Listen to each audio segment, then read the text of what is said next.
বন্ধুগণ, চলে এসেছি আপনাদের সামনে একটি নতুন ভিডিও নিয়ে। আজকের আমাদের আলোচনার বিষয় হচ্ছে 3 থেকে 4 বছরের বাচ্চাদের আপনারা বাস্তব উদাহরণ দিয়ে কিভাবে পড়াবেন। কারণ বাস্তব উদাহরণ দিয়ে যদি বাচ্চাদের পড়ানো যায় তাহলে সেইভাবে তারা খুব সহজে বিষয়গুলি মাথায় রাখতে পারে, খুব সহজে তাড়াতাড়ি বিষয়গুলি শিখে যায়। তো এবার বাস্তব উদাহরণ কিভাবে তাদেরকে বুঝাবেন, কিভাবে বাস্তব উদাহরণের সাথে ম্যাচ করিয়ে তাদেরকে পড়াবেন। তো চলুন আজকে আপনাদের সেই বিষয়টি জানাচ্ছি। বাস্তব উদাহরণ বলতে আপনারা বাড়িতে তো আপেল নিয়ে আসেন, বাজার থেকে কিনে নিয়ে আসেন।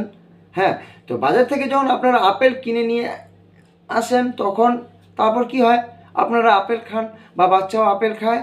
হ্যাঁ, এবার কখনো আবার বাচ্চা আপেল নিয়ে খেলাধুলা করে।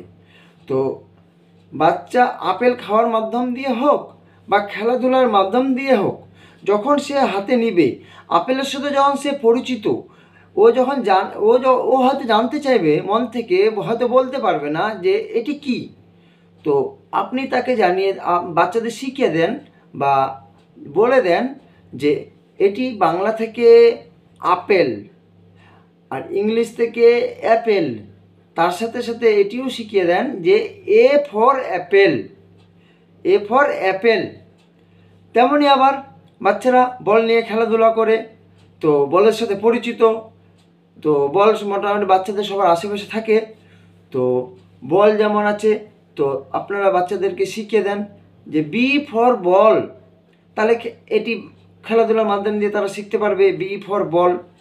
তেমনই সবার আশেপাশে বিড়াল ঘোরাফেরা করে, কারো বাড়িতে বিড়াল আছে অলরেডি, তো বিড়াল দেখে বাচ্চারা হয়তো ভয় পায়।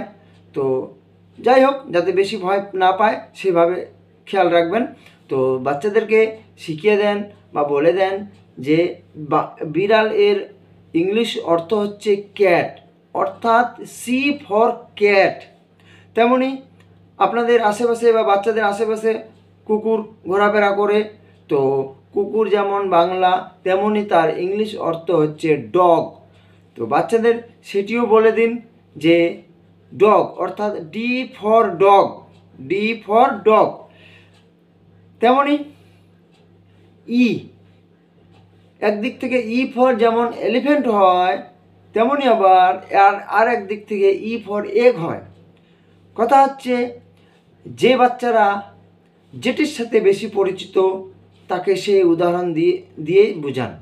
যদি কোনো বাচ্চা ই ফর এলিফ্যান্ট অর্থাৎ এলিফ্যান্টের সাথে পরিচিত, যদি আপনার মনে হয় আমি যদি বাচ্চাকে বলি ই ফর এলিফ্যান্ট, তাহলে হয়তো মাথায় রাখতে পারবে, বিষয়টি মনে রাখতে পারবে, তাহলে তাকে বাংলা এর অর্থ হচ্ছে হাতি, এটি যেমন তারা জানবে বা আপনারা জানাবেন যে এটি হচ্ছে হাতি, তেমনি এর ইংলিশ অর্থ হচ্ছে এলিফ্যান্ট, অর্থাৎ ই ফর এলিফ্যান্ট। কিন্তু ম্যাক্সিমাম ক্ষেত্রে দেখা যায় বাচ্চারা ই ফর এগ অর্থাৎ ডিমের সাথে পরিচিত। কারণ 3 থেকে 4 বছরের বাচ্চারা এখন প্রায় ডিম খায়। তো ডিম তাদের সামনে অর্থাৎ তাদের চোখের সামনে সবসময় থাকে। তো যারা এলিফ্যান্টের সাথে পরিচিত নয় তাদেরকে আপনারা ই ফর এগ এইভাবে শেখান যে ডিম যেমন এর বাংলা অর্থ তেমনি এর ইংলিশ অর্থ হচ্ছে এগের ডিমের বাংলা যেমনই ডিম বাংলা অর্থ তেমনি তার ইংলিশ অর্থ হচ্ছে এগ, অর্থাৎ এগ হচ্ছে ই ফর এগ। তাহলে এবার আপনারা একটা জিনিস চিন্তা করেন, A for apple, B for ball, C for cat, D for dog, E for elephant বা এগ। তো এলিফ্যান্টটাকে আমি সাইডে রাখলাম, এগ পর্যন্ত আসলাম। তো আপনারা দেখেন এগুলো কিন্তু বাচ্চাদের আশেপাশে সবসময় থাকে।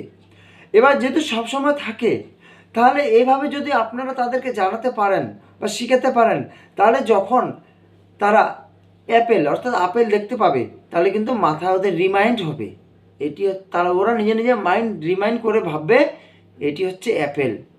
তেমনি যখনই বল দেখবে তেমনই আবার রিমাইন্ড অটোমেটিকও তাদের হতে থাকবে যে এটি বল, অর্থাৎ বি ফর বল।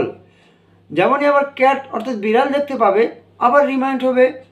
তো এইভাবে যখন আপনারা বাস্তব উদাহরণ দিয়ে তাদেরকে শেখাবেন, অটোমেটিক্যালি নেক্সটে ওদের প্রত্যেকটা বিষয় রিমাইন্ড হবে, ঘুরতে থাকবে, কালচার হবে, অটোমেটিক্যালি কালচার হবে।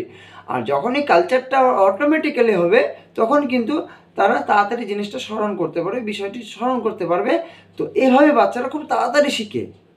এটি প্রমাণিত যে বাস্তব উদাহরণ দিয়ে যদি তাদেরকে বোঝানো যায়, অর্থাৎ বাস্তব উদাহরণ বলতে যেগুলো বিষয় তাদের সামনাসামনি ভাসতেছে, সেই বিষয়গুলো দিয়ে যদি তাদেরকে বোঝানো যায়, তারা সেই বিষয়গুলো মাথায় খুব তাড়াতাড়ি রাখতে পারে, তাড়াতাড়ি ধরতে পারে।